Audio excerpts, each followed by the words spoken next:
ان الحمد للہ نحمده ونستعینه ونستغفره ونعوذ باللہ من شرور انفسنا ومن سیئات اعمالنا من يهده اللہ فلا مضل له ومن يضلل فلا هادی له واشهد ان لا الہ الا اللہ وحدہ لا شریک له واشهد ان محمدا عبده ورسوله اما بعد فان خير الحديث كتاب الله وخير الهدي هدي محمد صلى الله عليه وآله وسلم وشر الامور محدثاتها وكل محدثة بدعة وكل بدعة ضلالة وكل ضلالة في النار. اعوذ باللہ السمیع العلیم من الشیطان الرجیم من ہمزہ ونفخہ ونفثہ بسم اللہ الرحمن الرحیم رب اشرح لی صدری ویسر لی امری واحلل عقدۃ من لسانی یفقہوا قولی. بسم اللہ الرحمن الرحیم ان اللہ وملائکتہ یصلون علی النبی یا ایہا الذین آمنوا صلوا علیہ وسلموا تسلیما. اللہم صل علی محمد وعلی آل محمد کما صلیت علی ابراہیم وعلی آل ابراہیم انک حمید مجید.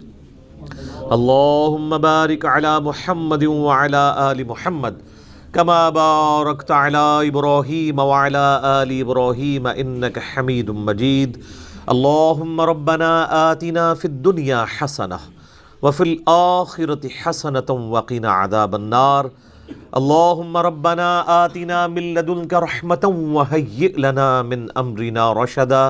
لا الہ الا انت سبحانک انی کنت من الظالمین. حسبنا اللہ ونعم الوکیل. یا حی یا قیوم برحمتک استغیث ولا حول ولا قوة الا باللہ العلی العظیم. آمین. الحمدللہ آج 12 جنوری 2020 کو سنڈے کے دن قرآن کلاس نمبر 12 میں 12 نمبر میں ہم سورۃ البقرہ کی آیت نمبر 36 سے آنورڈ سٹارٹ لیں گے. پچھلی دفعہ ہم نے قرآن حکیم کی آیات کا وہ پورشن ڈسکس کیا تھا جس میں اللہ تعالیٰ نے فرشتوں کو حکم دیا کہ آدم علیہ السلام کو سجدہ کیا جائے. سب کے سب سجدے میں گر پڑے سوائے ایک جن کے جس کا نام تفسیر طبری میں ہمیں عزازیل ملتا ہے.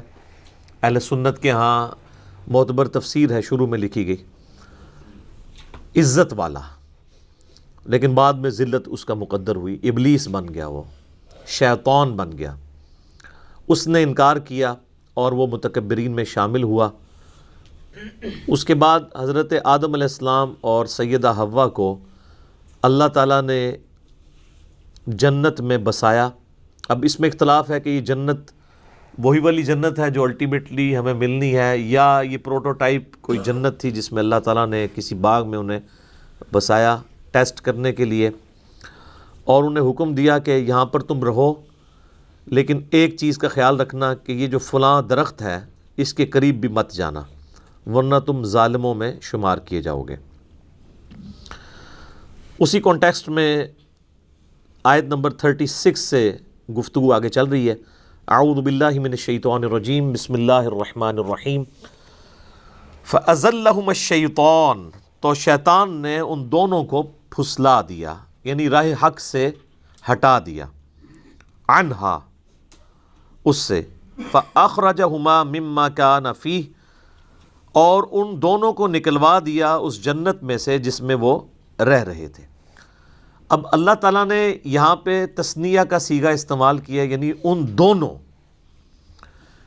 کرسچینٹی کے اندر یہ چیز مشہور کر دی گئی کہ یہ سیدہ حوا تھی جنہوں نے سیدنا آدم علیہ السلام کو بہکایا, نعوذ باللہ. اور یہی چیز جو ہے وہ ہم مسلمانوں کے ہاں بھی پائی جاتی ہے کہ جی وہ حضرت آدم علیہ السلام کو بھی عورت نے نکلوایا تھا. کرسچینٹی تو پھر بہت آگے چلی گئی، انہوں نے تو ایول لفظ جو ہے نا یعنی برائی، اس کو جو ڈیڈکٹ کیا ہے ایو سے. اما حوا کو انگلش میں کہتے ہیں ایو، EVE، اور وہ کہتے ہیں ایکسس آف ایول جو ہے وہ عورت ہے. آج یہ لوگ عورتوں کے حقوق کی بات کرتے ہیں. انہوں نے تو یعنی اپنا جو لفظ ہے ایول، برائی، اس کو ڈیڈکٹ کیا ہے سیدہ حوا کے نام سے، جبکہ اسلام کہتا ہے کہ یہ سب کچھ ٹیمپرڈ فارم میں کرسچینٹی کے اندر چیزیں آئی ہیں. اللہ تعالیٰ نے ان دونوں کی غلطیوں کا ذکر اکٹھا کیا ہے کہ ان دونوں کو شیطان نے بہکایا، ان دونوں کی غلطی تھی کہ وہ شیطان کے پیچھے لگے، یہ کسی ایک کی غلطی نہیں تھی کہ وہ کھاتے میں ڈال دی جائے. وَقُلْ اهْبِطُوا بَعْضُكُمْ لِبَعْضٍ عَدُوٌّ، تو ہم نے فرمایا اب اتر جاؤ، تم سب ایک دوسرے کے دشمن ہوگے، تم میں سے بعض کے. یعنی حکم تو ان دونوں کو ہوا اترنے کا، لیکن اللہ تعالیٰ تو ظاہر اپنے ڈیوائن علم سے دیکھ رہا تھا ان دونوں سے ہی میں کثیر تعداد میں مرد و عورت زمین پہ بساؤں گا، تو گویا کہ پوری انسانیت کو زمین پہ اتار دیا. وَلَكُمْ فِي الْأَرْضِ مُسْتَقَرٌّ وَمَتَاعٌ إِلَىٰ حِينٍ، اور زمین میں تمہارا ٹھکانہ ہوگا کچھ عرصے کے لیے، اور وہاں سے جو تم نے نفع حاصل کرنا ہے وہ کر لو. یعنی اللہ تعالیٰ ریسورسز بھی پرووائڈ کرے گا، لیکن دنیا کی زندگی تمہاری عارضی زندگی ہوگی، الٹیمیٹلی تمہیں لوٹ کے ہمارے پاس آنا ہے. اب جو حضرت آدم علیہ السلام نے غلطی کی اس کا ذکر آ رہا ہے کہ اس غلطی کی توبہ کیسے قبول ہوئی. فَتَلَقَّى آدَمُ مِن رَبِّهِ كَلِمَاتٍ فَتَابَ عَلَيْهِ، تو آدم علیہ السلام نے اپنے رب سے چند کلمات سیکھ لیے جس کے سبب انہوں نے اللہ کی طرف توبہ کی، رجوع لے کر آئے، تو اللہ نے ان کی توبہ قبول کر لی. اِنَّهُ هُوَ التَّوَّابُ الرَّحِيمُ، بے شک وہ توبہ قبول کرنے والا ہے اور رحم فرمانے والا ہے. اچھا، اللہ بھی توبہ کرنے والا ہے اور انسان بھی توبہ کرنے والا ہے. توبہ کا مطلب ہوتا ہے رجوع لانا. انسان جب گناہوں کے بعد اللہ کی طرف رجوع لے آئے تو یہ توبہ کہلاتی ہے، اور جب انسان رجوع لے آئے اس کے بعد اللہ تعالیٰ بھی بندے کے اوپر شفقت فرمائے، یعنی اللہ تعالیٰ بھی اپنے اس جلال کے بعد بندے پر رحم فرمائے، تو اللہ بھی رجوع لا رہا ہوتا ہے. بخاری اور مسلم دونوں میں حدیث موجود ہے، نبی علیہ السلام نے فرمایا کہ جو بھی گنہگار بندہ سچے دل کے ساتھ اللہ کی طرف توبہ کرتا ہے تو اللہ تعالیٰ کو اس کے توبہ کرنے پہ اتنی خوشی ہوتی ہے جس کو آپ علیہ السلام نے ایک مثال سے بیان فرمایا. یہ حدیث بخاری میں بھی ہے اور مسلم میں بھی، کہ تم میں سے کوئی شخص اگر ریگستان کے سفر پر روانہ ہو اور اس کا سارا ساز و سامان اس کے اونٹ پہ لدا ہو، وہ کسی جگہ تھوڑی دیر کے لیے آرام کرے اور اس کا اونٹ وہاں سے غائب ہو جائے جب اس کی آنکھ لگے. اب اس کو سامنے اپنی موت نظر آئے، کیونکہ اونٹ کے اوپر ہی سامان لدا ہے، پانی بھی، کھانے پینے کا بھی. اونٹ نہیں ملتا تو آپ کو پتہ ہے کئی ہفتوں کا سفر ریگستان میں بغیر پانی کے تو نہیں کیا جا سکتا. اب وہ اپنی موت کا انتظار کرنا شروع کر دے، اسی دوران اچانک جب اس کی آنکھ لگے، آنکھ کھلتے ہی اس کا اونٹ اس کے سامنے آ جائے تو اسے کتنی خوشی ہوگی. اس سے زیادہ خوشی اللہ تعالیٰ کو ہوتی ہے جب کوئی شخص گناہ کر کے اللہ کی طرف سچے دل سے توبہ کر لے. اور مسلم شریف میں آگے الفاظ ہیں کہ وہ اتنا خوش ہو کہ اس کی زبان لڑکھڑا جائے، من شدت الفرح، اور وہ خوشی کے باعث اس کی زبان سے یہ نکل جائے، اے اللہ تو میرا بندہ میں تیرا رب. حالانکہ وہ کہنا یہ چاہ رہا ہو کہ اے اللہ میں تیرا بندہ تو میرا رب، یعنی اس کی زبان بھی لڑکھڑا جائے، اتنی اس پہ شدت خوشی کی طاری ہو. اس سے زیادہ خوشی اللہ تعالیٰ کو اس شخص پر ہوتی ہے جو اللہ کی طرف رجوع لے آئے. جامعہ ترمذی میں حدیث ہے کہ موت کے غرغرے سے پہلے توبہ قبول ہے، اس کے بعد کبھی توبہ قبول نہیں ہے. اسی لیے آپ دیکھیں کہ فرعون نے جب توبہ کی، قرآن حکیم میں آتا ہے جب وہ ڈوبنے لگا تو اس نے کہا کہ میں بنی اسرائیل کے رب پہ، موسیٰ اور ہارون کے رب پہ ایمان لایا، تو اللہ تعالیٰ نے کیا فرمایا تھا؟ الآن، اب لے کے آیا توبہ، کوئی فائدہ نہیں ہے. تو نزع کے عالم سے پہلے جو توبہ کر لے گا اس کی توبہ ایکسیپٹیبل ہے، ادروائز کوئی توبہ نہیں ہے. تو اللہ تعالیٰ تو مائل بکرم ہے. بخاری اور مسلم دونوں میں حدیث ہے کہ اللہ تعالیٰ نے مخلوقات کی پیدائش سے پہلے اپنے پاس عرش پہ یہ عبارت لکھ لی تھی کہ میری رحمت میرے غضب پہ بھاری رہے گی، اور یہ انسان کے پاس بہت بڑا ایسٹ ہے کہ اللہ کی رحمت اس کے غضب پر بھاری ہے. ادروائز یہ ایکول بھی ہوتی اور صفت عدل اللہ کی غالب ہوتی تو مارے گئے تھے. عدل کریں تے تھر تھر کمن اچیاں شانہ والے، فضل کریں تے بخشے جاون میں ورگے منہ کالے. واقعی اگر عدل پہ بات آ جائے تو کوئی نہیں. اور یہ قرآن حکیم میں کئی جگہ یہ مضمون آیا ہے. سورہ فاطر کے اینڈ پہ بھی آپ چلے جائیں، اللہ تعالیٰ فرماتا ہے کہ اگر اللہ تعالیٰ لوگوں کو ان کے گناہوں پہ پکڑنا شروع کر دیتا تو کوئی بھی مخلوق زندہ نہ رہتی روئے ارض کے اوپر. اگر یعنی اللہ تعالیٰ پکڑ شروع فرما دیتا تو یہ اللہ تعالیٰ ڈھیل دیتا ہے انسان کو کہ انسان اللہ کی طرف پلٹ آئے. بخاری اور مسلم دونوں میں حدیث ہے، نبی علیہ السلام نے فرمایا کہ حدیث قدسی ہے کہ جب میرا بندہ میری طرف ایک بالشت آتا ہے میں ایک ہاتھ اس کی طرف بڑھتا ہوں، وہ ایک ہاتھ بڑھتا ہے میں 2 ہاتھ اس کی طرف بڑھتا ہوں، ٹھیک ہے، 10 ہاتھ بڑھتا ہوں، وہ چل کے آتا ہے میں اس کی طرف دوڑ کے آتا ہوں. اور پھر آپ علیہ السلام فرمایا کہ اللہ تعالیٰ فرماتا ہے کہ میرا بندہ مجھے دل میں یاد کرے میں اسے دل میں یاد کرتا ہوں، وہ کسی مجلس میں یاد کرے میں اسے بہتر مجلس میں یاد کرتا ہوں. اور یہ حدیث اس بات کا ثبوت ہے کہ اللہ تبارک و تعالی انسان سے بڑھ کر اس پر رجوع فرمانے والا ہے. یعنی انسان ایک قدم بڑھتا ہے تو اللہ تعالیٰ 10 قدم اس کی طرف آتا ہے، بشرطے کہ وہ صدق دل سے اللہ کی طرف لوٹ آئے. یا ایھا الذین آمنوا توبوا الی اللہ توبۃ نصوحا، اے ایمان والو اللہ کی طرف ایسی توبہ کرو جو آگے کو نصیحت ہو جائے. یہ جو خالی کھلی توبہ ہے نا یا استغفار کی تسبیح پھیرنا، یہ اللہ تعالیٰ کو جو ہے وہ محبوب نہیں ہے جب تک کہ اندر سے انسان سچائی کے ساتھ اللہ کی طرف لوٹ رہا ہے. پورے قرآن حکیم میں کوئی ایک آیت بھی ایسی نہیں ہے جس میں اللہ تعالیٰ نے یہ فرمایا ہو کہ جتنی مرضی بغاوت کر لو اور اس کے بعد باغی رہو تو میں تمہیں معاف کر دوں گا. ہمیشہ یہ ٹاپک آیا ہے کہ جو کوئی بغاوت کرتے ہیں اس کے بعد فوراً توبہ کر لیں اور پھر اپنی اصلاح بھی کر لیں، صرف توبہ نہیں، پھر اللہ تعالیٰ ان کو معاف کر دے گا. وہ تو پھر سورہ الفرقان کی آیت نمبر 70 میں ہے کہ اگر شرک سے بھی توبہ کر لے گا تو ہم اس کے گناہوں کو بھی نیکیوں سے بدل دیں گے. لیکن یہ جو آج کل دھوکہ دیا جا رہا ہے نا اللہ کی رحمت سے، اس میں میرا یوٹیوب پہ ایک کلپ بھی ہے، اللہ کی رحمت سے دھوکہ. اور لوگ کہتے ہیں اللہ تعالیٰ بڑا معاف فرمانے والا ہے. کس کو معاف فرمانے والا ہے؟ اس کو جو رجوع لے آئے. بغاوت کرنے والے کے لیے وہ ڈٹا رہے، اس کے لیے کوئی توبہ نہیں، اور رجوع لانے کے بعد اپنی اصلاح بھی کرے، اپنے آپ کو سدھار بھی لے. اچھا یہاں پہ جو الفاظ ہے فَتَلَقَّى آدَمُ مِن رَبِّهِ كَلِمَاتٍ فَتَابَ عَلَيْهِ، کہ آدم علیہ السلام نے چند کلمات اللہ تعالیٰ سے سیکھ لیے جس کی وجہ سے اللہ نے ان کی توبہ قبول کی. سورۃ البقرہ میں یہ کلمات نہیں آئے. اس کی وجہ یہ ہے کہ قصہ آدم اور ابلیس اس سے پہلے 6 مختلف جگہوں پر بیان ہو چکا ہے، لیکن مصحف کی ترتیب میں وہ جگہیں بعد میں آئیں گی.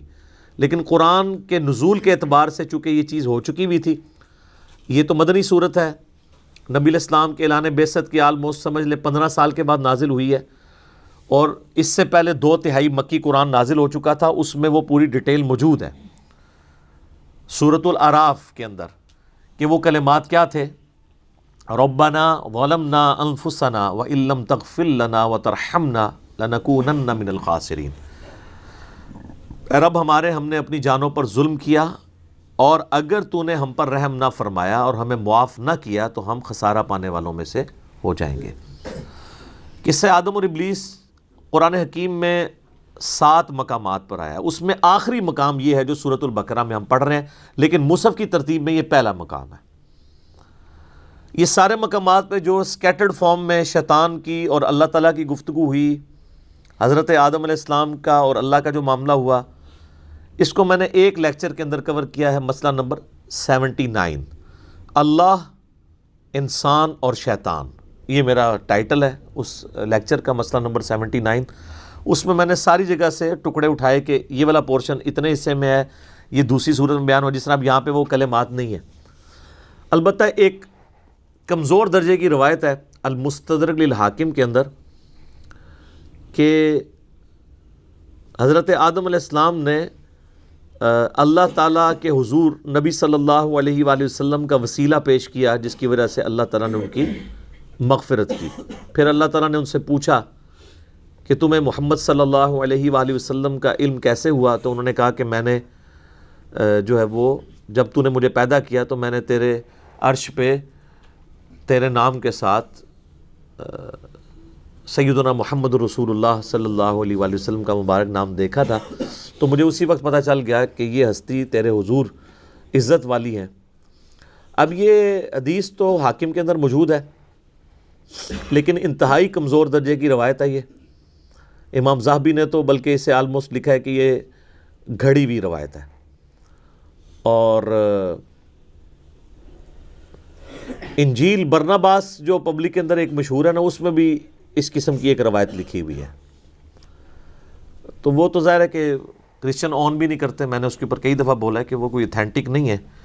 مسلمان اس کو اس لیے پیش کر دیتے ہیں کہ جی اس میں ظاہر ہے وہ میرے خیال میں تو کسی مسلمان نے بیٹھ کے لکھی ہے وہ، کیونکہ اس میں انہوں نے جو اسلوب اڈاپٹ کیا ہے وہ اللہ کی کتاب نہیں لگتی۔ اللہ کی کتاب کا تو ایک مزاج ہوتا ہے نا، اللہ کی کتاب کا مزاج جو ہے وہ توحید کے اراؤنڈ سینٹرڈ ہوتا ہے، جبکہ آپ انجیل برناباس پڑھیں گے تو وہ آپ کو لگے گا کوئی نعتیہ کوئی کتاب ہے، تو وہ تو اس کا اسلوب ہی بتا رہا ہے، تو اس لیے ہم تو اس کو آن نہیں کرتے۔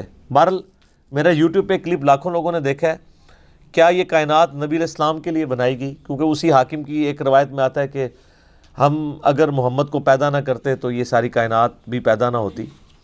یہ بات اپنی اصل میں اس حد تک تو درست ہے کہ پوری کی پوری کائنات انسان کے لیے پیدا ہوئی ہے، کسی ایک انسان کے لیے نہیں، انسانیت ایز اے ہول کے لیے، جو پچھلی دفعہ ہماری آیات بھی گزر چکی ہیں کہ ہم نے جو کچھ زمین میں ہے تمہارے لیے پیدا کیا۔ باقی اس کو اس طریقے سے بیان کرنا قرآن حکیم میں یہ بیٹھتا بھی نہیں۔ اس کی وجہ یہ ہے کہ قرآن حکیم میں 7 دفعہ یہ واقعہ بیان ہوا ہے۔ جو چیز پوری انسانیت کی ہدایت کا سبب بننے والی تھی کہ ہمارا اوریجن آدم علیہ السلام ہے، 7 دفعہ ایک واقعہ قرآن میں مختلف انداز سے آیا ہے۔ کسی ایک جگہ تو آ جاتا کہ نبی علیہ السلام کا وسیلہ پیش کیا گیا تھا۔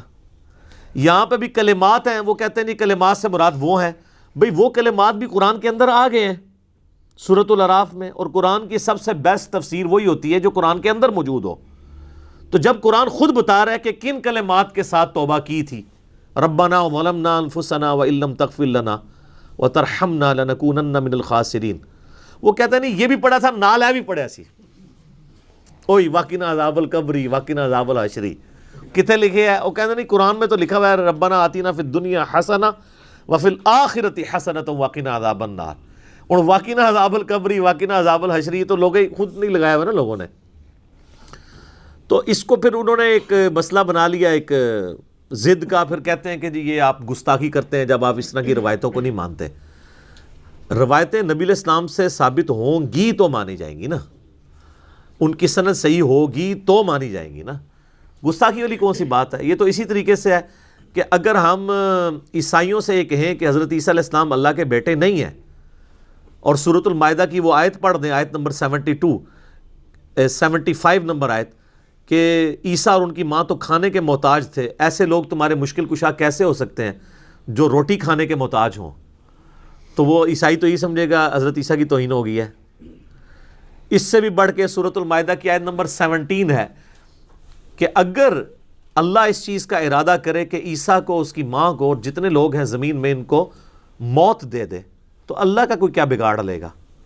تو وہ کہیں گے او بڑی توہین کر دی آپ نے۔ بھئی توہین تو تب ہوتی ہے نا جب کسی انسان کے ساتھ کمپیئر کروایا جا رہا ہو۔ جب اللہ تعالیٰ توحید بیان کرے گا تو آپ کے ذوم میں آٹومیٹیکلی توہین آ جائے گی۔ اس میں انبیاء کی توہین نہیں ہے، بلکہ انبیاء ہی نے ہمیں یہ تعلیم دی ہے۔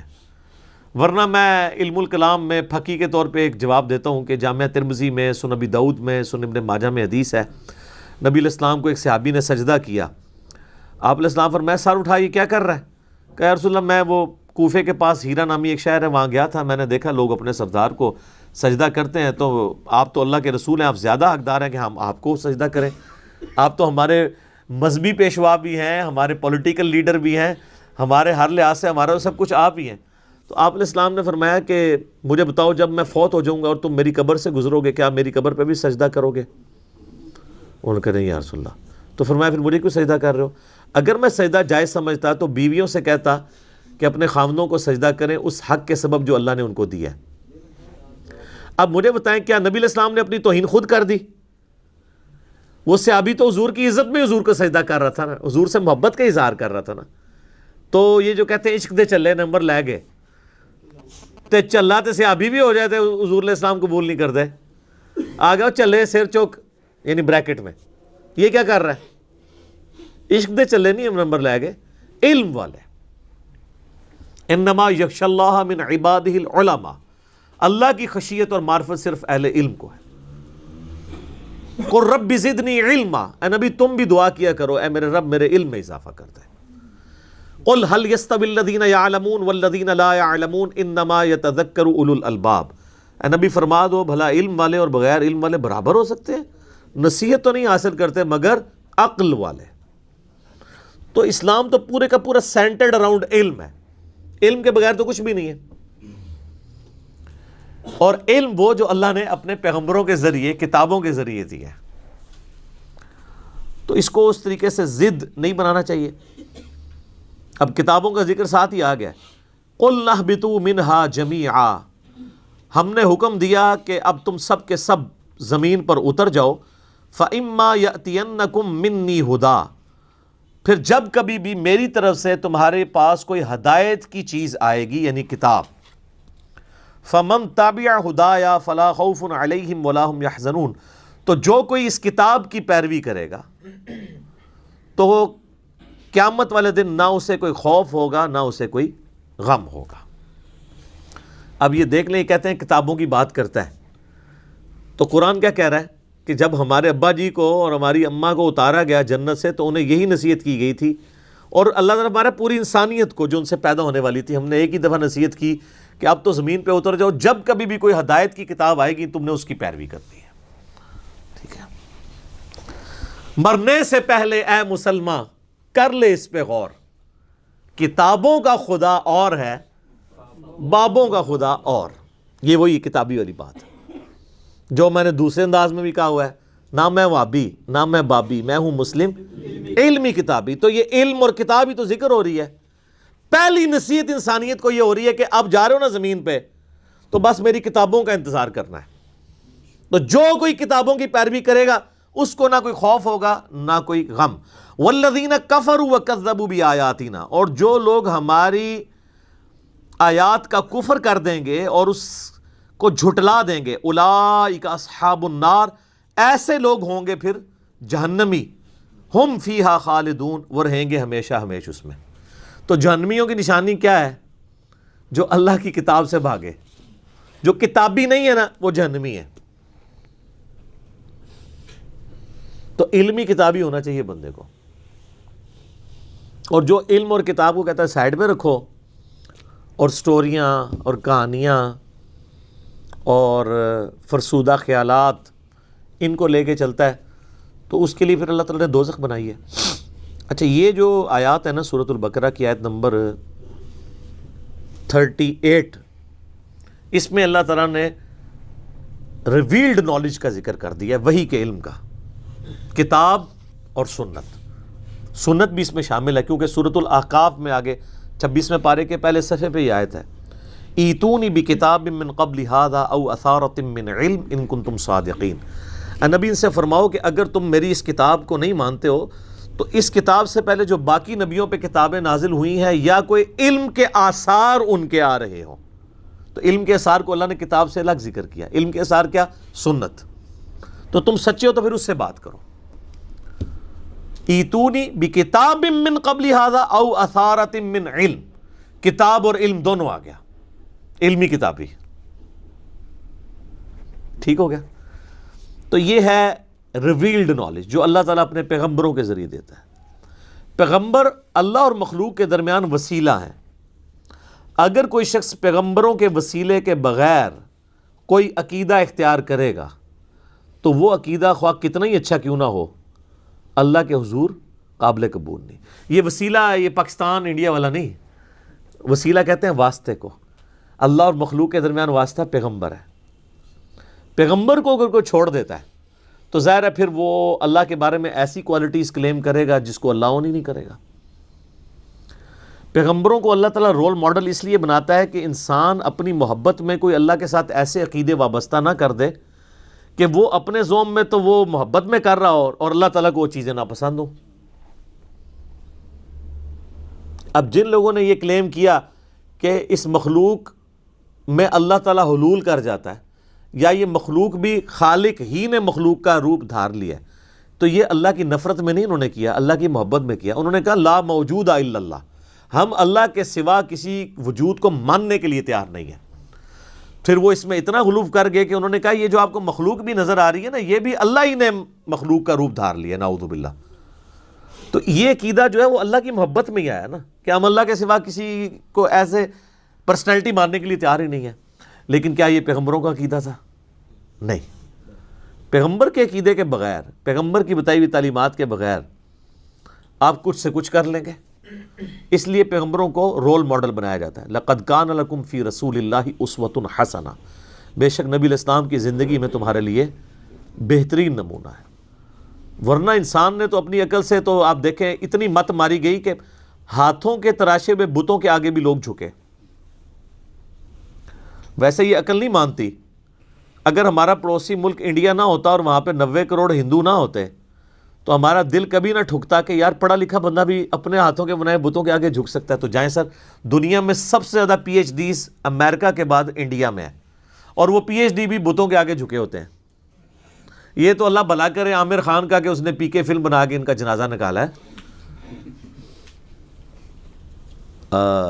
لیکن پھر بھی لوگ فالو تو کر رہے ہیں، چل رہے ہیں اس چیز کے پیچھے.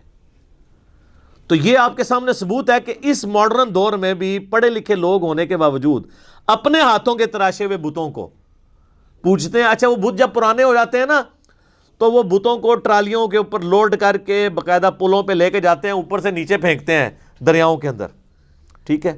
اور وہ کچھ ادھر ہی ٹوٹ رہے ہوتے ہیں، کچھ نیچے دھڑل سے گرتے ہیں. پھر بھی ان کو عقل نہیں آتی ہے کہ یار جو آپ کا معبود جس نے آپ جو بنایا ہوا ہے وہ پرانا ہو گیا، آپ اس کو پھر نیا گھڑ رہے ہیں. تو اب پھر انہوں نے خیر اس کے لیے اور پلی لیے. ویسے کتابیں تو ہندوؤں کی سپورٹ نہیں کرتی ہیں. As far as books are concerned دنیا میں کوئی بھی مذہب ایسا نہیں ہے جس کی کتابیں شرک کی طرف مائل ہوں. ہندوؤں کی بھی جو کتابیں ہیں نا، ویدیں جو ان کی مین جو کتابیں ہیں یا اپنیشدس ہیں، آپ ان کو بھی پڑھیں تو اس میں بھی ون گاڈ کا کنسیپٹ ملے گا. اور وہ یہ کہیں گے ہم یہ جو اسٹیچو بناتے ہیں نا یہ صرف دھیان کے لیے بناتے ہیں، بھگوان تو ایک ہی ہے. اور ان سے پوچھیں یہ کہتے ہیں نہیں یہ بھگوان نہیں ہے، ہم ایک دھیان کے لیے اس کا اسٹیچو بناتے ہیں.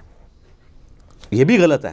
لیکن ان کی ویدوں میں یہ بات لکھی ہوئی ہے کہ اس خدا کا نہ کوئی اسٹیچو بنایا جا سکتا ہے، نہ کوئی بت بنایا جا سکتا ہے، نہ کوئی تصویر بنائی جا سکتی ہے. تو کتابوں تو وہ بھی نہیں چل رہے ہیں. اور ہمارے مسلمان پھر بڑا فخریہ بتا رہے ہوتے ہیں کہ جی دیکھیں جی ہندو تو اپنی کتابوں میں نہیں چل رہے تھے، تسی چل رہے ہو، تسی بھی تو کام چوک کے رکھے ہے. آپ دیکھ لیں مزارات کے اوپر جو کچھ ہو رہا ہے. تو آپ نے بھی تو یعنی وہی عقیدے کسی نہ کسی فارم میں بگاڑ کے اور ہستیوں کے ساتھ منسوب کیے ہوئے ہیں. اور پھر ہندوؤں کو بھی موقع ملتا ہے، وہ بھی پھر جملے کستے ہیں اور ایسی ایسی باتیں کرتے ہیں، پھر ہمیں بری لگتی ہیں. تو اپنے اوپر بھی توجہ دینے کی ضرورت ہے. تو یہ ریویلڈ نالج یہ بنیاد ہے اللہ تک پہنچنے کی. جنید بغدادی کا ایک قول ہے، قول تو آپ کسی کا بھی نقل کر سکتے ہیں. اچھی بات تو صحیح بخاری میں حدیث ہے، شیطان نے انسانی شکل میں آ کے آیت الکرسی کا وظیفہ دیا تھا تو نبی علیہ السلام فرمایا ہے وہ شیطان تھا، بات ٹھیک کی ہے اس نے. تو کسی بھی انسان کی کوئی بات اچھی ہو وہ کوٹ کرنی چاہیے. تو جنید بغدادی کا ایک قول بڑا مشہور ہے. ایک تو وحدت الوجود کے خلاف ان کا قول ہے کہ قدیم کو حادث سے الگ کرنے کا نام توحید ہے. پورے کے پورے وحدت الوجود کو انہوں نے پیسیفک اوشن میں پھینک دیا یہ بات کہہ کے کہ توحید ہے ہی ہے کہ قدیم کو حادث سے الگ کرنا ہے. قدیم یعنی جو ہمیشہ سے ہے اللہ، حادث جو ہم ہیں، حادثہ لفظ اردو میں بھی استعمال ہوتا ہے. مخلوق حادث ہے، ہمیشہ سے نہیں ہے اور ختم ہو جائے گی. اور اللہ قدیم ہے، ہمیشہ سے ہے، ہمیشہ رہے گا. تو کہتے ہیں قدیم اور حادث کو الگ کرنے کا نام توحید ہے. تو وحدت الوجود تو ختم ہو گیا. وحدت الوجود تو کہتا ہے کہ جی قدیم اور حادث ایک ہی ہے. اور دوسرا جنید بغدادی کا ایک قول بہت زبردست ہے، وہ فرماتے ہیں کہ حواس کی تکمیل عقل سے ہوتی ہے، یعنی جو ہمارے حواس خمسہ ہیں نا، ان کے اوپر جو سمجھ لیں سپرویژن کر رہی ہے چیز وہ ہماری عقل ہے. اگر یہ عقل نہ ہو تو یہ حواس خمسہ ہمارے کام ہی نہ کریں. آپ دیکھ لیں کئی پاگل لوگ ہیں، مطلب وہ کس طرح عجیب و غریب حرکتیں کرتے ہیں چونکہ عقل نہیں کام کر رہی ہوتی. عقل کو استعمال اگر کوئی شخص کر لے تو وہ اپنے ان حواس کو کنٹرول کر سکتا ہے. تو ان حواس کی تکمیل عقل سے ہوتی ہے اور عقل کی تکمیل وحی سے ہوتی ہے، کیونکہ عقل تو صرف فزیکل فینامنا آف نیچر کے علم کے ساتھ ڈیل کرتا ہے، جو فزیکل ورلڈ ہے. The knowledge obtained through observations and experiments، science کا علم. سائنس فرشتوں کو ڈیٹیکٹ نہیں کر سکتی، عذاب قبر نہیں ڈیٹیکٹ کر سکتی، جنت نہیں دیکھ سکتی، جہنم نہیں دیکھ سکتی، اس لیے کہ وہ اس فزیکل ورلڈ کی چیزیں نہیں ہیں. اللہ نے لمیٹیشن کر دی ہے. جس طرح ہمارے کانوں کی لمیٹیشن ہے، ایک خاص فریکوینسی سے اوپر بھی آواز ہم نہیں سن سکتے، اس سے نیچے بھی نہیں سن سکتے. ہمارے سونگنے کی حص جو ہے وہ بہت کم ہے، کتے کی بہت زیادہ ہے. اس لیے آپ کو کتے نظر آتے ہیں ایئرپورٹس کے اوپر سمگلنگ والے لوگوں کو پکڑنے کے لیے. وہ ایسی چیزیں سونگ لیتے ہیں جو ہم نہیں سونگ سکتے. ہاتھیوں کی حساب دیکھ لیں، 40 کلومیٹر دور وہ زمین پہ پاؤں مار کے دوسرے ہاتھی کے ساتھ کمیونیکیشن کر لیتے ہیں. 40 کلومیٹر کوئی ولی نہیں کر سکتا، ہاتھی کر لیتے ہیں. چڑیا دیکھیں اڑ لیتی ہے، کوئی بزرگ نہیں اڑ سکتا ہے تو کوئی اڑ کے دسے. چڑیوں تو ہم روزانہ اڑتے ہوئے دیکھتے ہیں. اور آپ دیکھیں کہ انسانوں کے بنائے ہوئے ڈرونز یا جہازوں کو اڑنے کے لیے، لینڈ کرنے کے لیے رن وے چاہیے، اور چڑیا کو آپ دیکھیں کوئی رن وے نہیں چاہیے. ادھر سے اس تار سے اڑے گی اور ڈائریکٹ دوسرے تار پہ اترے گی، کوئی اس کو بھاگنا نہیں پڑتا، کوئی اس کو پلین جگہ نہیں چاہیے. کتنی پروفیشن کے ساتھ مخلوقات اللہ نے بنائی ہیں. تو یہ فزیکل ورلڈ کے ساتھ جو علم تعلق رکھتا ہے یہ سائنس کا علم ہے. سائنس کا علم بھی ڈیفینیٹ ہے، جو اسٹیبلش سائنس ہو ہم اس کو مانتے ہیں. مثلا پٹرول آگ کو بھڑکا دیتا ہے، پانی آگ کو ٹھنڈا کر دیتا ہے، سورج مشرق سے نکلتا ہے مغرب میں غروب ہوتا ہے. یہ فزیکل ورلڈ سے تعلق رکھتی چیزیں. یہ تو حضرت ابراہیم علیہ السلام نے سورۃ البقرہ میں اللہ تعالیٰ کے ایک ہونے پہ دلیل دی تھی نمرود کو کہ میرا رب وہ ہے جو مشرق سے سورج نکالتا ہے. تو اگر رب بننے کا دعویٰ کر رہا ہے نا تو مغرب سے نکال کے بتا. تو ہکا بکا رہ گیا تھا. فزیکل ورلڈ کی چیزیں بھی اللہ ہی کا علم ہے، کیونکہ کتابیں اللہ کا قول ہیں اور یہ کائنات اللہ کا فعل ہے. قول اور فعل میں تضاد نہیں ہو سکتا. ٹھیک ہے، تو وہ جو علم ہے نا، جو ایکوائرڈ نالج ہے سائنس کا علم، اس کا ذکر بھی اسی رکوع کے اندر سٹارٹ میں آ گیا تھا. کون سا؟ وَعَلَّمَ آدَمَ الْأَسْمَاءَ كُلَّهَا. آدم علیہ السلام کو ہم نے ہر چیز کا نام سکھا دیا تھا. پوٹینشلی اللہ تعالیٰ نے عقل ڈال دی تھی انسان کے دماغ میں. پوٹینشلی اگر میں آپ سے پوچھوں یہ آم کی گٹھلی کے اندر درخت ہے، تو اگر آپ تھوڑے عقل مند ہوئے تو آپ کہیں گے ہاں درخت ہے، اور اگر زیادہ عقل مند ہوئے تو آپ کہیں گے کروڑوں درخت ہیں اس کے اندر. کیونکہ جب اسے بوئیں گے ہزاروں آم لگیں گے، ہر آم کے اندر ایک گٹھلی ہوگی، وہ ہر ہزار جو ہے 1000 اور درخت. تو یہ تو ایک چین ریئیکشن شروع ہو جاتا ہے. تو یہ گٹھلی جو آپ کو بظاہر نظر آ رہی ہے یا بیج نظر آ رہا ہے، آم کی گٹھلی اس کا بیج ہی ہوتی ہے. اس کے اندر پورا پوٹینشیل وہ ڈیٹا موجود ہے. انسانی عقل میں بھی اللہ نے وہ ڈیٹا ڈالا تھا جو صدیوں کے ساتھ گزرنے کے ساتھ ساتھ آہستہ آہستہ، جس طرح آم کا درخت 8 سال میں ایک پورا پیڑ بنتا ہے نا، اسی ایک گٹھلی میں سے انسانی عقل بھی 10,000 سال کی اس تاریخ میں کرتے کرتے آپ دیکھیں کس عروج پہ پہنچ چکی ہے کہ عقلیں دنگ ہیں کہ انسان نے کیا کر لیا. بلکہ آج سے 100 سال پہلے کا انسان اگر زندہ ہو جائے تو وہ تو پاگل ہو جائے، اور آج کے ہر بندے کوئی بزرگ ماننے کے لیے تیار ہو جائے. ٹھیک ہے، یہ دیکھیں نا، ہم نے CCTV کیمرہ لگائے ہوئے ہیں. کوئی بندہ نیچے بھی دور بھی ہو تو میں اس کے کپڑوں کا رنگ بھی بتا سکتا ہوں اور اس کا سارا کچھ بتا سکتا ہوں. تو یہ پرانے زمانے میں اگر کیمرے ہوں کسی کو پتہ نہ ہو تو میں یہ بھی بتا سکتا ہوں کہ 15 دن پہلے کتنے بجے یہاں سے کوئی گزرا تھا کیمرے سے. کہیں گے بزرگ دیکھو کتنے پہنچے نے. تو یہ سارا فزیکل ورلڈ سے تعلق رکھتا ہے علم. اس علم نے بھی کتنی ترقی کر لی ہے. تو اس چوتھے رکوع کے اندر اللہ تعالیٰ نے 2 علوم کا ذکر کیا ہے. سٹارٹ میں ذکر کیا ہے علم الاسماء کا، اور جس کے اوپر آج کل وہ جناب ناموں کا علم اور پتہ نہیں وہ نام بھی وہ حساب لگا کے رکھتے ہیں اور پتہ نہیں کیا کچھ کرتے ہیں، وہ یہ چیز نہیں تھی، پوٹینشلی عقل کی بات ہوئی، اور اینڈ پہ جا کے علم وحی کا ذکر آیا کہ علم وحی کو لے کے چلنا ہے۔ بس یہی دو علوم ہیں جن کو قرآن مانتا ہے۔ اور 10 کمانڈمنٹس جو آئیں گی نا سورہ بنی اسرائیل کی آیت نمبر 36 میں 9th کمانڈ ہے، وَلَا تَقْفُ مَا لَيْسَ لَكَ بِهِ عِلْم، اے انسان کسی چیز کی پیروی اس وقت تک مت کرنا جب تک کہ اس کے بارے میں تمہیں علم نہ آ جائے۔ إِنَّ السَّمْعَ وَالْبَصَرَ وَالْفُؤَادَ كُلُّ أُولَئِكَ كَانَ عَنْهُ مَسْئُولًا، بے شک کان، آنکھیں اور عقل اس کے بارے میں تم سے پوچھا جائے گا تم نے اس کو استعمال کیوں نہیں کیا۔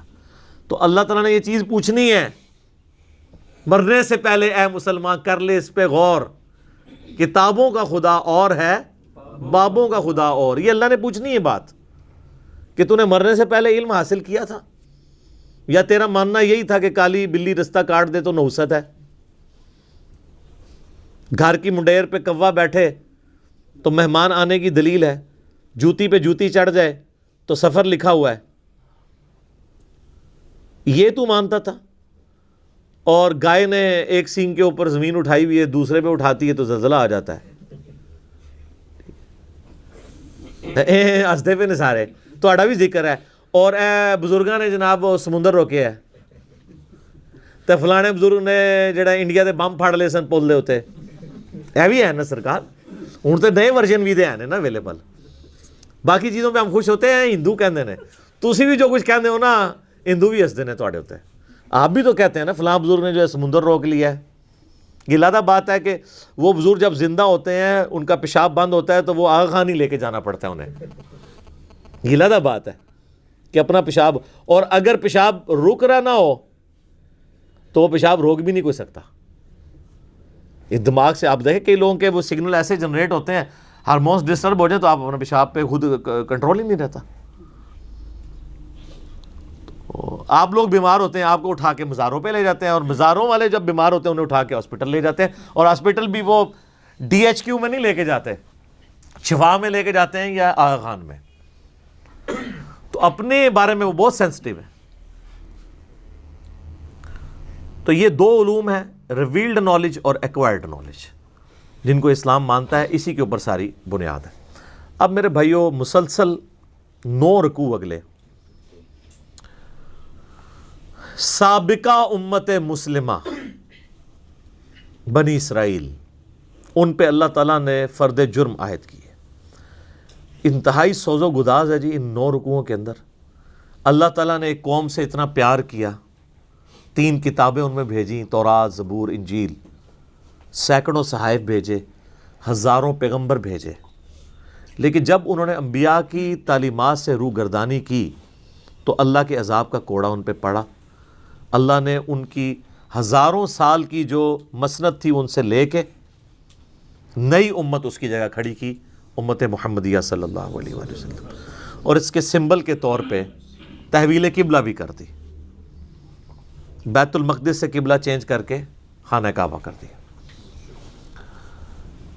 اس کے اندر اللہ کی طرف سے پیغام ہے، اور مصحف میں اس کا شروع میں ہونے میں اشارہ ہے کہ مسلمان کسی زوم میں نہ رہیں کہ وہ بڑی لاڈلی امت ہے۔ تم سے پہلے بھی لاڈلی امتیں گزری ہیں، لیکن جب وہ نبیوں کی تعلیمات کو، کتابوں کو پس پش ڈال دیتی ہیں تو پھر اللہ تعالیٰ کے عذاب کا کوڑا ان پہ برستا ہے، تم پہ بھی برسے گا۔ اور آپ دیکھیں گے اللہ تعالیٰ ان کی کئی ایک غلطیاں اس میں گنوائے گا، اور ہر غلطی کے گنوانے کے بعد ایک یونیورسل ٹروتھ آئے گا۔ ویسے تو بڑے بڑے 7 یونیورسل ٹروتھ اس میں آئیں گے، لیکن اگر آپ باریکیوں میں دیکھیں تو یہ 12-13 کے قریب یونیورسل ٹروتھس آئیں گے کہ جو یوں کرتا ہے اللہ کا اس کے بارے میں فیصلہ یہ ہے، چاہے وہ جو بھی ہے۔ یہ نہیں ہے کہ عام بندے نے ٹریفک سگنل توڑا ہے تو اس پہ سزا ہوگی، اور ٹریفک والا جو خود پولیس کا آفیسر ہے وہ توڑے گا تو اسے سزا نہیں دی جائے گی۔ نہیں، اللہ تعالیٰ نے ایک ہی رول رکھا ہوا ہے، جسے فٹ اسے گفٹ۔ اور بنی اسرائیل کی پوری ہسٹری جو ہے نا ان 9 رکوعوں میں ان کی ہسٹری کے واقعات کو کور کیا ہے، لیکن اجمالاً کیا ہے۔ کچھ واقعات ایسے ہیں جن کی ڈیٹیلز اس میں نہیں ہے، وہ آگے چل کے سورۃ الاعراف میں آ جائے گی، سورۃ القصص کے اندر آ جائے گی، سورہ طٰہٰ کے اندر آ جائے گی۔ لیکن چونکہ یہ یہودیوں کو ایڈریس کیا جا رہا تھا، یہودیوں کو اجمالاً یہ باتیں پتہ تھی، ٹھیک ہے۔ جس طرح ہم ایز اے پاکستانی نیشن ہمیں کئی ایک چیزیں پتہ ہیں، اگر ہم اشارتاً بات کریں کہ جی وہ کارگل کی جنگ، تو اب وہ بتانے کی ضرورت نہیں ہے کب ہوئی تھی، اس میں کیا ہوا، پتہ ہے 65 کی جنگ، 71 کی جنگ. اس طریقے سے بنی اسرائیل کی ہسٹری میں بھی ان کو ایک چیزیں پتہ تھی، یا مسلمانوں کی ہسٹری میں غزوہ بدر، احد، اس کی ڈیٹیلز نہ بھی ہو، صرف ان کے نام بھی ذکر ہوں تو وہ ایک پورا نقشہ مسلمانوں کے ذہن میں آ جاتا ہے. چونکہ یہودیوں کو ایڈریس کیا جا رہا تھا پلس عیسائیوں کو بھی، چونکہ دونوں بنی اسرائیل تھے، سابقہ امت مسلمہ تھی، اس لیے اشارت ان کے واقعات کا ذکر کیا کہ بھی تم نے یہ کیا، یہ کیا، یہ کیا، اس کے اگینسٹ پھر ہمیں یہ کرنا پڑا. تم ہماری لاڈلی امت تھے، تمہیں ہم نے سارے جہان والوں پہ فضیلت بخشی تھی. یہ 2 دفعہ آیت ریپیٹ ہوگی کہ بنی اسرائیل کو ہم نے تمام جہان والوں پہ اپنے زمانے میں فضیلت بخشی تھی، لیکن جب وہ نبیوں کا راستہ انہوں نے چھوڑ دیا، کتابوں کو چھوڑ دیا اور بابی ہو گئے کتابی کی بجائے، اپنے علماء کے پیچھے لگ گئے، تو پھر ہم نے انہیں معزول کر دیا. اور صرف معزول نہیں کیا، ضربت علیہم الذلہ والمسکنہ، ہم نے ان پہ ذلت، مسکنت اور اللہ کی طرف سے غضب ان کے اوپر مسلط ہو گیا. بنی اسرائیل کون ہے؟ اسرائیل ہبرو لینگویج میں، عبرانی زبان میں کہتے ہیں اللہ کا بندہ. یہ ایل کا لفظ جو ہے نا اللہ کے لیے استعمال ہوتا ہے. اسرائیل، جبرائیل، میکائیل، اسرافیل اور تہاڈا یار عزازیل، شیطان کا نام عزازیل ہے، وہ بھی اللہ کا بندہ ہی سی، عزت والا. اچھا، تو یہ ہبرو لینگویج میں استعمال ہوتا ہے. اسرائیل جو ہے یہ لقب تھا سیدنا یعقوب بن اسحاق بن ابراہیم علیہم السلام اجمعین. حضرت ابراہیم علیہ السلام کے 2 بیٹے تھے نا، سیدنا اسماعیل علیہ السلام اور سیدنا اسحاق. حضرت اسحاق علیہ السلام کی اولاد میں پھر بنی اسرائیل ہوئے، کیونکہ ان کا بیٹا تھا یعقوب. یعقوب کا لقب تھا اسرائیل، اللہ کا بندہ. اور اس کا ذکر آپ کو سورہ آل عمران کے اندر مل جاتا ہے، پارہ نمبر جو 3 ہے نا. یہ کئی لوگ پوچھ بھی رہے ہوتے ہیں کہ جی یہ، کیونکہ ایسا بھی فتنہ اٹھا ہے کہ لوگ یہ کہہ رہے ہیں جی بنی اسرائیل جو ہے نا وہ اسرائیل، تو حضرت یعقوب کا نام کہیں وارد نہیں ہوا. تو قرآن کے اندر اللہ تعالیٰ نے حضرت یعقوب علیہ السلام کا نام ذکر کیا ہے. پارہ نمبر 4 کے سٹارٹ میں ہی ہے، آیت نمبر 93 ہے سورہ آل عمران کی. کل الطعام کان حلا لبنی اسرائیل الا ما حرم اسرائیل. ہر طرح کا حلال کھانا جو تھا وہ، یعنی جو اچھا جو صاف کھانا ہے وہ بنی اسرائیل کے لیے حلال ہی تھا پہلے، سوائے اس کے کہ جو اسرائیل نے اپنے اوپر خود حرام کر دیا تھا علی نفسی. یعنی اسرائیل کون؟ یعنی کسی انڈیویجول کا ذکر ہو رہا ہے، حضرت یعقوب علیہ السلام. پوری انسانیت کو پتہ ہے کہ ان کا یہ لقب تھا. اچھا، یعقوب علیہ السلام کے پھر 12 بیٹے تھے. ہر بیٹے سے آگے جو نسل چلی وہ ان کی وہ بنو اسرائیل یا بنی اسرائیل، یعنی یہ بنو یا بنی کا لفظ استعمال ہوتا ہے اولاد کے لیے، بیٹوں کے لیے. تو 12 بیٹے اور وہ آگے 12 قبیلے ان کے چلے، وہ سارے بنی اسرائیل کہلاتے ہیں. یہ بنی اسرائیل جو تھے مدینہ شریف میں آباد تھے یہودی، تو ظاہر ہے کہ وہ اللہ تعالیٰ تو ان سے یہ ایکسپیکٹ کر رہا تھا کہ تمہاری کتابوں میں نبی علیہ السلام کی پروفیسیز موجود ہیں، تو تمہیں تو سب سے پہلے ہی قرآن و حدیث کو مان لینا چاہیے. جو ہمارا گلہ شکوہ ہمارے علماء کے ساتھ بھی رہتا ہے کہ یار علماء تو قرآن و حدیث کے نام پہ اپنی عزتیں ویل کر رہے ہیں. اب جب ہم علماء کو بتاتے ہیں قرآن حدیث میں یہ لکھا ہوا ہے، تو وہ آگے سے ہمیں جو ہے وہ لتوں پہ آ جاندے ہیں. ایسا تو نہیں ہونا چاہیے. لیکن یہ کچھ دنیاوی ٹیچر نہیں کرتے، یعنی دنیاوی کوئی میتھمیٹیشین ہے، میتھمیٹکس کا ٹیچر ہے، وہ اپنے اسٹوڈنٹس کو اگر کوئی کتاب ریکمینڈ کرتا ہے نا، اور وہ خود کوئی فارمولہ غلط لکھ دیتا ہے اور اس کا اسٹوڈنٹ کہتا ہے سر یہ آپ کتاب میں تو یہ نہیں لکھا ہوا، تو وہ سوری کہہ کے فوراً مٹا کے صحیح کر لیتا ہے. لیکن مولوی نہ بھول جاؤ کہ انہوں تسی کہو کہ سر بخاری مسلم میں تو نماز کا طریقہ یہ لکھا ہوا ہے، قرآن میں تو لکھا ہے ایاک نستعین، اور آپ تو بابوں کو پکارتے ہیں، تو کہ ہاں جی بڑی مہربانی آپ نے ہمیں بتا دیا. ایجے کوئی اس طرح تھا منہ دسنا حالے تک تو نہیں دریافت ہوا امت. تو یہ دنیاوی ٹیچرز کا ہی حوصلہ ہے کہ وہ اپنی غلطی کتابوں کی بنیاد پہ مان لیتے ہیں، علماء نہیں مانتے. تو یہ علماء کیسے مانے؟ ان کے جو بزرگ علماء تھے، یعنی علماء یہود، ہاں کیٹیگری تو وہی ہے نا سر، یہ یعنی علماء ایک کیٹیگری تو ہے نا، جیسے ڈاکٹری کی فیلڈ ایک کیٹیگرائزیشن میں تو آپ کہیں گے نا میڈیکل کی فیلڈ ہے، چاہے وہ ڈاکٹر اب مسلمان ہے کافر ہے تو ایک چیز کو تو مان رہا ہے نا ایک، اس طریقے سے انجینئر ایک اس لائن کو تو لے کے چل رہا ہے، اس طرح علماء کی بھی ایک لائن ہے، علماء یہود ان کے اندر وہی خرابیاں تھیں جو آج ہمارے علماء کے اندر پائی جاتی ہیں، اور اس میں آپ دیکھیں گے کہ اللہ تعالیٰ کا غصہ سب سے زیادہ ہے ہی علماء کے اوپر ہے، بنی اسرائیل کے، کہ یہ لوگوں کو ورگلا رہے ہیں۔ یہ آپ کو گفتگو کے اسلوب سے پتہ چل جائے گا کہ اللہ تعالیٰ فرماتا ہے کہ بھئی تم سب سے پہلے کافر بن گئے ہو، تمہاری کتابوں میں تو نبی علیہ السلام کی پروفیسیز موجود تھی کہ پیغمبر آخر الزمان صلی اللہ علیہ وآلہ وسلم نے آنا ہے، بجائے اس کے کہ تم اس کو قبول کرتے تم الٹا سب سے پہلے دشمن اس نبی کے بن گئے ہو اور لوگوں کو بھی دین پہ آنے سے روک رہے ہو۔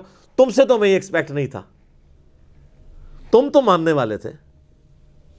جس طرح اہل حدیث سے کہتے ہیں یار تم تو بخاری مسلم کی بات کرتے تھے، آج اگر آل امیہ کے خلاف ہم بخاری مسلم سے حدیثیں لے کے آئے ہیں تو تم نے ائمہ شیعہ کیوں شروع کر دی ہے؟ دیکھ لینا ہے نا وہ چیز، تو یہاں آپ کو وہ چیز نظر آئے گی۔ یا بنی اسرائیل، اے اسرائیل علیہ السلام، یعقوب علیہ السلام کی اولاد، اے ان کے بچوں، اے اولاد یعقوب، اذکروا نعمتی التی انعمت علیکم، یہ میں نے چونکہ وقف کیا تھا اس لیے اذکروا اسے پڑھا ہے، ورنہ ساتھ ملاتا تو اسرائیل اذکروا پڑھا جاتا۔ اس نعمت کو یاد کرو جو ہم نے تم پہ کی تھی۔ اوفوا بعہدی اوفی بعہدکم، تم اپنا عہد پورا کرو جو تم نے میرے ساتھ کیا تھا، میں اپنا عہد پورا کروں گا جو میں نے تم سے کیا تھا۔ وَإِيَّايَ فَارْهَبُونَ، اور صرف مجھ سے ہی ڈرو۔ کسی اور کا ڈر کیوں لگا ہوا ہے جس کی وجہ سے تم عہد پورا نہیں کر رہے؟ وہ ڈر کیا تھا؟ اپنی چودراہٹ چھین جانے کا۔ کون سا عہد تھا جس کا اللہ نے سٹارٹ کیا ہے بنی اسرائیل؟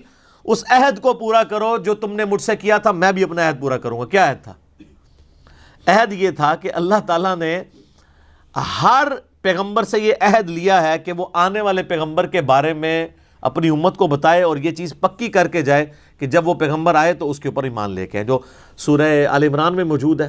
اللہ تعالیٰ نے انبیاء کی ارواح سے بھی عہد لیا تھا، تورات کے اندر موجود تھا کہ بنی اسماعیل میں سے آخری پیغمبر آئیں گے، موسیٰ علیہ السلام کے بھائیوں میں سے۔ ڈیوٹرانومی چیپٹر میں قرآن کے تعارفی لیکچرز میں بتا چکا ہوں ڈیٹیل کے ساتھ۔ آج بھی کتاب الاستثناء چیپٹر آپ ڈیوٹرانومی نکالیں، تورات میں 18 نمبر باب کی 18 نمبر آیت ہے، اے موسیٰ میں تیرے ان بھائیوں میں سے یعنی بنو اسماعیل میں سے تیری مانند ایک رسول اٹھاؤں گا، اور یعنی تیری مانند ہوگا۔ وہ میں نے ساری ریزیمنس بتائی ہیں۔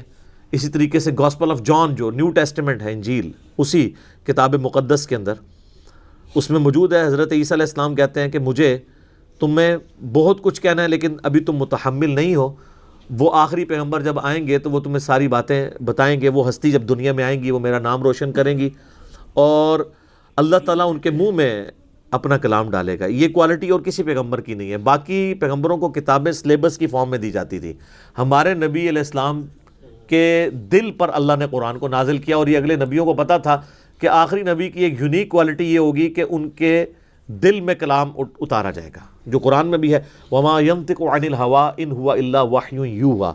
نبی علیہ السلام اپنی خواہش نفس سے کچھ نہیں کہتے بلکہ وہ وہی کہتے ہیں جو اللہ تعالیٰ ان کو وہی کرتا ہے۔ تو اللہ تعالیٰ ہمارا ہے کہ جو تم نے عہد کیا تھا، وہ آگے چل کے سورۃ البقرہ میں 89 نمبر آیت آئے گی کہ نبی علیہ السلام جب دنیا میں تشریف نہیں لائے ہوئے تھے، اس وقت یہودی جب مار کھاتے تھے اوس اور خزرج سے، جو مشرکین عرب کے قبائل تھے، تو ان کو یہ دھمکی لگایا کرتے تھے کہ آج تو تم ہمیں مارتے ہو، جب وہ آخری نبی آئیں گے ہم ان کے ساتھ مل کے تمہارے خلاف جنگ کریں گے، پھر پوری دنیا میں ہمارا ڈنکا ہوگا۔ تو یہ عہد ان کو پتا تھا کہ اللہ نے یہ عہد کیا ہے کہ آخری نبی کے ذریعے رومن اور پرشین امپائر کو اکھاڑ کے اللہ تعالیٰ پوری دنیا پہ اسلام کا غلبہ کرے گا۔ لیکن جب وہ آخری پیغمبر آئے تو وہی یہودی منکر ہو گئے، اور وہ اوس اور خزرج جن کو یہ دھمکی لگایا کرتے تھے انہوں نے اسلام قبول کر لیا۔ تو وہ ہدایت جو ڈائریکٹلی یہودیوں کے لیے نازل ہوئی تھی اس سے انہوں نے تو استفادہ نہیں کیا، لیکن اوس اور خزرج نے کر لیا۔ تو اس سے یہ بات پتہ چلی کہ اللہ کا کوئی رشتہ دار نہیں ہے، ورنہ یہ تو رشتہ داری بنائے بیٹھے تھے نا بنی اسرائیل، 80 ساڑھے ورگا کوئی ہو سکتا ہے؟ اللہ نے اٹھا کے پرے پھینکا۔ اور امی جاہل لوگ جن کو امی کہا جاتا تھا، اوس اور خزرج، ان کو اللہ نے دنیا کا امام بنا دیا کتابوں کو ماننے کی وجہ سے۔ یہ بابوں کو مانتے رہ گئے، اپنے علماء یہود کو، یہودی علماء نے کہا نا، آگے آپ کو پتہ چلے گا وہ کس طریقے سے مخالفت کرتے تھے نبی الاسلام کی۔ یہ تو اب 3-4 سپارے چلنے ہی اس کے اوپر ہیں، کیا کیا سازشیں کرتے تھے۔ تو اسی لیے میں کہتا ہوں مولوی اتنی پیڑی شیو ہے کہ نبی بھی موجود ہو، مولوی کے ورگلانے کے اوپر عوام الناس نبی کی بات نہیں سنتی، مولوی کی بات کے پیچھے لگ جاتی ہے۔ تو سر آج اگر مولوی کی بات کے پیچھے لوگ لگے ہوئے ہیں اور کتاب و سنت کو نہیں مان رہے تو کوئی زیادہ پریشانی کی بات نہیں ہے۔ علماء یہود کے پیچھے لگ کے 10 یہودی بھی نہیں تھے جو ایمان لائے ہوں نبی علیہ السلام کی مبارک زندگی میں۔ اور قرآن حکیم کا کتنا اچھا خاصا حصہ یہودیوں کو ایڈریس کرتا ہے۔ آیات تو نازل ہوئی لیکن فائدہ ان کو کوئی نہیں ہوا۔ فائدہ کس کو ہو گیا؟ دوسروں کو، جنہوں نے ان کتابوں کو مان لیا، ان باتوں کو مان لیا، تعلیمات کو مان لیا۔ تو اللہ کی کسی کے ساتھ کوئی رشتہ داری نہیں ہے، جو کتابوں کو پیغمبروں کو مان لے وہ اللہ کا سگا ہے، اور جو نہ مانے چاہے وہ پیغمبروں کی اولاد بھی ہے۔ یہ بنی اسرائیل کون تھے؟ حضرت یعقوب علیہ السلام، حضرت ابراہیم علیہ السلام کی اولاد تھے، اللہ نے کوئی پرواہ نہیں کی۔ تو خونی رشتہ کوئی کام نہیں آیا جب انبیاء کی تعلیمات کو چھوڑ دیا، چاہے بنو اسرائیل ہوں یا آج بنو اسماعیل ہوں۔ یہ ہمارے جو سید لوگ کہلواتے ہیں یہ بنو اسماعیل ہے نا، ان کے اندر بھی کافی کیڑا گھسا ہوا ہوتا ہے، اور ہمیں کہہ رہے ہوتے ہیں امتی، ایک امتی آیا سی، امتیاں دی یہ گل ہے، ہم ان کے امتی تو نہیں ہیں، امتی تو نبی علیہ السلام کے ہیں، حالانکہ خود بھی امتی ہیں۔ تو ان کے دماغ میں بھی کیڑا آیا ہوتا ہے، تو ان کو یہ بات بتائیں کہ آپ کی نسبت آپ کو کام نہیں آئے گی اگر آپ نے نبی صلی اللہ علیہ وآلہ وسلم کی تعلیمات کی پیروی نہ کی۔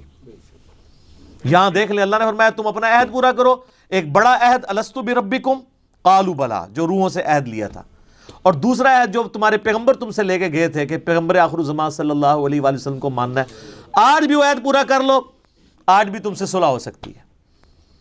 وآمنوا بما انزلت مصدقا لما معکم، اور ایمان لاؤ اس کتاب کے اوپر جو نازل ہوئی ہے اس حال میں کہ تمہارے پاس جو پہلے سے کتابیں موجود ہیں وہ ان کی بھی تصدیق کرتی ہے۔ یہ کتاب یہ نہیں کہتی کہ تمہاری کتابیں غلط ہیں، یہ تو ایسی کتاب ہے جو تمہاری کتابوں کو صحیح مان رہی ہے۔ یا تو کہہ رہی ہو وہ کتابیں نہیں ہیں، پھر تمہیں ریلیکٹنٹ ہو جاؤ تم۔ یہ تو کہہ رہی ہے تورات بھی اللہ کی کتاب ہے، انجیل بھی، تو یہ کتاب تو تمہاری کتابوں کی تصدیق کر رہی ہے۔ کس اعتبار سے؟ ایک اس اعتبار سے کہ ان کتابوں کو اللہ کی کتاب مان رہی ہے، اور اس اعتبار سے بھی تصدیق کر رہی ہے کہ ان کتابوں میں موجود تھا کہ ایک آخری پیغمبر آئیں گے، ان پہ کتاب نازل ہوگی۔ تو قرآن پریکٹیکلی اس کتابوں کی تصدیق ہے، کیونکہ ان کتابوں میں جو پیش گوئی تھی وہ پوری کس طرح ہوئی؟ قرآن کے آنے سے۔